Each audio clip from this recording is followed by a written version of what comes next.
नमस्कार दोस्तों। इन्फोटॉक्स के नए एपिसोड में आपका स्वागत है। तो चलिए शुरू करते हैं।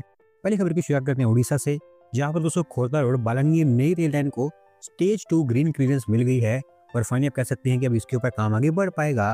दोस्तों खोरदा रोड से बालांगीर के बीच में जो नई रेल लाइन बनाई जा रही है उसकी ओवरऑल लेंथ 301 किलोमीटर की है और उसमें से 68 किलोमीटर का पार्ट दसपल्ला से पुराना कटक के बीच में ये कई सारे लोकेशंस पर फॉरेस्ट एरिया से पास होता है, जिसके लिए total 746.4 hectare of forest land चाहिए। और फॉरेस्ट क्लियरेंस के बारे में आप जानती हैं कि अगर एक बार ये फंस जाती है तो सालों तक इसको अप्रूवल मिलती नहीं है। पर अभी क्योंकि यहाँ पर स्टेज 2 क्लियरेंस मिल गई है तो यहाँ पर जो सभी की सभी हर्डल्स थी वो क्लियर हो चुकी हैं। होपफुली अब इसके ऊपर कंस्ट्रक्शन आगे बढ़ पाएगा। अगली दोस्तों अपडेट गाजियाबाद से है, जहाँ पर दोस्तों गाजियाबाद डेवलपमेंट अथॉरिटी के द्वारा उनकी रेजिडेंशियल टाउनशिप के लिए भी लैंड आइडेंटिफाई कर ली गई है और इसके लिए अगले कुछ ही हफ्तों के अंदर अंदर 521 हेक्टेयर्स ऑफ लैंड उनके द्वारा एक्वायर की जाएगी। दोस्तों बेसिकली पिछले साल ही गाजियाबाद डेवलपमेंट अथॉरिटी के द्वारा हरनंदीपुरम टाउनशिप को अप्रूव किया गया था, जिसे वो खुद ही डेवलप करने वाले हैं। पिछले 2 दशक में गाजियाबाद डेवलपमेंट अथॉरिटी का ये पहला रेजिडेंशियल टाउनशिप है। ओवरऑल 8 विलेज में इसकी लैंड एक्वायर की जाएगी और कहा जा रहा है कि ये दिल्ली मेरठ रोड और दिल्ली मेरठ RIDF से कनेक्टेड होगा। और क्योंकि इसको ड्राफ्ट मास्टर प्लान 2031 के अंतर्गत ऐड किया गया है तो 2031 से पहले पहले इसको तैयार भी किया जाएगा। अच्छी बात यह है कि जहाँ पर लैंड एक्वायर की जानी है वहाँ के फार्मर्स तैयार हैं कोऑपरेट करने के लिए, तो होपफुली यहाँ पर हमें आगे चलकर इश्यूज देखने को नहीं मिलेंगे।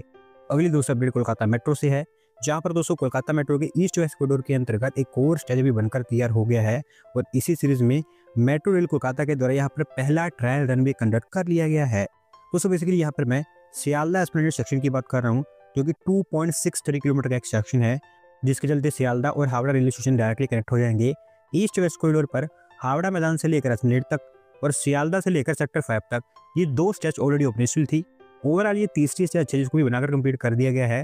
अभी यहाँ पर कई सारे ट्रायल कंडक्ट किए जाएंगे और उसके बाद फिर commissioner of metro rail safety की अप्रूवल ली जाएगी। आप कह सकते हैं कि ओवरऑल इस साल के दूसरे हाफ के अंदर अंदर आपको ये ओपन होती हुई दिखाई देगी। अगली दोस्तों अपडेट उत्तर प्रदेश से है, जहाँ पर दोस्तों यूपी सरकार के द्वारा 2 और नए एक्सप्रेसवेज को इन प्रिंसिपल अप्रूवल दे दी गई है और इसके चलते यूपी के वो रिमेनिंग एरियाज जहाँ पर अभी तक डायरेक्ट एक्सप्रेसवे कनेक्टिविटी नहीं पहुंची है वहां पर भी एक्सप्रेसवे कनेक्टिविटी को पहुंचाया जाएगा। तो बेसिकली यहाँ पर पहला एक्सप्रेसवे विंध्या एक्सप्रेसवे है, जो कि प्रयागराज से स्टार्ट होगा, जहां पर ये शुरुआत में ही गंगा एक्सप्रेसवे से कनेक्टेड होगा। उसके बाद मिर्जापुर, वाराणसी, चंदौली होता हुआ सोनभद्र में जाकर नेशनल 39 पर टर्मिनेट होगा।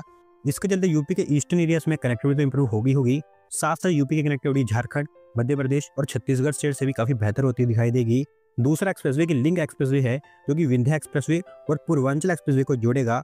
100 किलोमीटर के आसपास इसकी भी लेंथ होने वाली है और अभी क्योंकि दोनों को प्रिंसिपल अप्रूवल मिल गई है तो देखना यह है कि कब तक इनके ऊपर काम स्टार्ट हो पाता है। अगली दोस्तों अपडेट हमारी इंजीनियरिंग एक्सपोर्ट्स को लेकर है, जो लगातार अभी इस साल ग्रो करते जा रहे हैं और अभी हमारी मिनिस्ट्री के डेटा के अकॉर्डिंग दिसंबर में अगेन ये $10 बिलियन का मार्क क्रॉस कर गए हैं। तो सब जानते हैं कि ये ऑनगोइंग फाइनेंशियल ईयर हमारे मर्चेंट एक्सपोर्ट्स के लिए कुछ खास रहा नहीं है, लेकिन उसके बावजूद भी हमारे जो इंजीनियरिंग एक्सपोर्ट्स है वहाँ पर हमें ग्रोथ देखने को मिला है। हर महीने में पॉजिटिव ग्रोथ दिखाई दिया है। इस महीने में भी इंजीनियरिंग एक्सपोर्ट्स में 8% के आसपास ईयरली ग्रोथ देखने को मिला है। दिसंबर इस फाइनेंशियल ईयर का सिर्फ दूसरा ही महीना है जहां पर हमारे इंजीनियरिंग एक्सपोर्ट्स $10 बिलियन से ऊपर गए हैं। कंट्री वाइज यूएस यहाँ पर बिगेस्ट बायर है, जबकि रीजन वाइज वेस्ट अफ्रीका और नॉर्थ अफ्रीका का शेयर सबसे ज्यादा है 20.8%। नॉर्थ अमेरिका का शेयर 19.1% का है, जबकि यूरोपियन यूनियन का शेयर 17.1% का है। France, Saudi Arabia, south Africa, Sri Lanka, इस तरह की कंट्रीज में ईयरली बेसिस पर बड़ा ग्रोथ हमें देखने को मिला है और होपफुली इस मोमेंटम को हम कंटिन्यू रख पाएंगे। अगली दोस्तों अपडेट तेलंगाना से है, जहाँ पर दोस्तों तेलंगाना सरकार के द्वारा भी वर्ल्ड इकोनॉमिक फोरम का डेटा हमारे सामने रख दिया गया है और यहाँ पर उनके द्वारा बताया गया है कि उनको ओवरऑल 1.79 लाख करोड़ रुपीस के इन्वेस्टमेंट प्रपोजल रिसीव हुए हैं। दोस्तों अभी क्योंकि वर्ल्ड इकोनॉमिक फोरम की समिट खत्म हो गई है तो हमारी जो स्टेट्स वहाँ पर रिप्रेजेंट करने के लिए गई थी, अब धीरे धीरे वो उनका डेटा प्रेजेंट कर रही है कि कितने उनको इन्वेस्टमेंट प्रपोजल मिले हैं। अभी आपको मैंने कल ही बताया था कि महाराष्ट्र ने 54 MOU साइन किए हैं वहाँ पर 15.7 लाख करोड़ रुपीस की इन्वेस्टमेंट की और अब तेलंगाना सरकार के द्वारा बताया गया है कि उन्होंने टोटल 20 MOUs यहाँ पर साइन किए हैं। सबसे बड़ा प्रपोजल अमेजोन का है 60,000 करोड़ रुपीस डेटा सेंटर के लिए, 45,500 करोड़ रुपीस सन पेट्रोकेमिकल के द्वारा, 15,000 crore rupees Tillman global holdings के द्वारा, 15,000 करोड़ रुपीस मेगा इंजीनियरिंग के द्वारा, साथ साथ इन्फोसिस, HCL, विप्रो, इस तरह की कंपनीज ने भी उनका एक्सपेंशन अनाउंस किया है। अगर इन प्लान्स को मटेरियलाइज कर दिया जाता है तो 1.79 लाख करोड़ रुपीस की इन्वेस्टमेंट के साथ साथ 50,000 के आसपास जॉब भी यहाँ पर जनरेट हो पाएंगी। आज की दोस्तों आखिरी update Mumbai Ahmedabad high speed corridor को लेकर है, जहां पर दोस्तों डे बाय डे हमें यहाँ पर नए इश्यूज देखने को मिल रहे हैं और अभी ये बताया जा रहा है कि शिनकानसेन के प्रिक्योरमेंट में और डिलेज हमें देखने को मिलेंगे। दोस्तों इसका थोड़ा सा मैं आपको बैकग्राउंड समझाऊं तो शिनकानसेन के प्रिक्वायरमेंट को लेकर जापान की तरफ से हमें डिले देखने को मिल रहा है, क्योंकि वो कमिट कर ही नहीं पा रहे हैं कि 2026-27 तक वो इसको डिलीवर कर देंगे। वो 2030 तक का समय मांग रहे हैं, पर एनएसआरसीएल का कहना है कि वो 2026-27 तक भारत में जो कंस्ट्रक्शन का काम है वो कंप्लीट कर देंगे।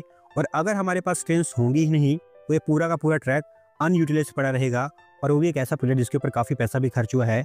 तो ऐसी सिचुएशन हमारे सामने ना आए, इसलिए हमने डिसाइड किया है जब तक जापान के द्वारा शिनकानसेन ट्रेन सेट डिलीवर नहीं किए जाते हैं तब तक हम अपनी जो इंडिजिनस बुलेट ट्रेन है जिसको बीएमएल के द्वारा बनाया जा रहा है, जो 2026 तक तैयार हो जाएगी, उसको तो ऑपरेट करेंगे। ये भी हो सकता है कि हमारी जो वंदे भारत ट्रेन है उनको भी यहाँ पर ऑपरेट किया जाए। इसी के लिए एनएचआरसीएल के द्वारा यूरोपियन सिग्नलिंग सिस्टम को प्रोक्योर किया जाना है, क्योंकि वंदे भारत में उनका इस्तेमाल होता है, और इसको लेकर भी टेंडर भी फ्लोट कर दिए गए हैं। आगे चलकर जब हमको शिनकानसेन ट्रेन सेट मिल जाएंगे तो उसी सेम नेटवर्क पर हम जापानीज सिग्नलिंग सिस्टम को भी इंस्टॉल कर पाएंगे। और अभी दोस्तों काफ़ी हाई चांसेस है कि हमारे देश में शिनकानसेन E10 ट्रेन सेट्स जो कि अभी ट्रायल पर हैं, जो कि 2028 तक कमर्शियल अवेलेबल हो जाएंगे, उनको ही अच्छे नंबर में देश में प्रोक्योर किया जाए। दोस्तों आज की वीडियो में बस इतना ही। अगर आप अपनी तरफ की अपडेट सबमिट करना चाहते हैं तो डिस्क्रिप्शन में दिए गए लिंक पर क्लिक करके सबमिट कर सकते हैं। और अगर आज की वीडियो पसंद आई हो तो वीडियो को लाइक करें, चैनल को सब्सक्राइब करें, वीडियो को देखने के लिए।